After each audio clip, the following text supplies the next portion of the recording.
आपल्याला जायचंय हे माहिती आहे आणि आपल्याला जर का कळलं राजा परीक्षितासारखं की 7 दिवसातच जायचंय तर आपण घरदार विकून पुरणपोळी खाऊ नाहीतरी मरायचं ना, नाहीतरी मरायचं, जाऊ द्या.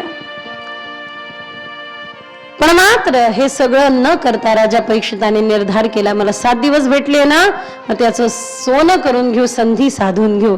अशा प्रकारे राजा परीक्षित निघाले. जगाची जी वास्तविकता आहे ना त्या वास्तविकतेचा बोध समजून चला. आयुष्यभर मरमर मरमर मरमर मरमर मरमर मरमर करतोय. कशासाठी करतोय? हा गाडी झाली पाहिजे, बंगला झाला पाहिजे, चांगली गाडी आली पाहिजे, चांगला. 100 वर्षानंतर हे काहीच राहणार नाही. ज्यांच्यासाठी तुम्ही मोठ्या मोठ्या कोठ्या बांधल्या, बंगले बांधले ना, काही वर्षानंतर तिथे दुसरं कोणी असेल ना, तुमचं नाव निशाण संपलेलं असेल, काही घेणं देणं राहणार नाही. म्हणून मी गंमत सांगत असते, अर्ध आयुष्य पैसा कमवतो आणि शरीर गमावतो. आपल्या आयुष्याचं गणित पहा. अर्ध आयुष्य पैसा कमवतो आणि एवढं आपलं चांगलं धडधाकट दिलेलं शरीर आपण गमवत राहतो. पैसा कमवत राहतो, शरीर गमवत राहतो आणि उरलेलं अर्ध आयुष्य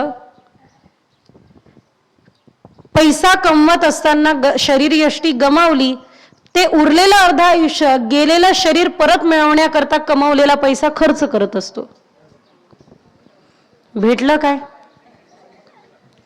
इथे तर लगेच काहीच नाही, पण इथून ज्या वेळेला घरी जाल ना त्यावेळेला इथे भावस्फुरणा होते, इथे आपण जागृत होतो. पण परत एकदा संसारात गेलं की ये रे माझ्या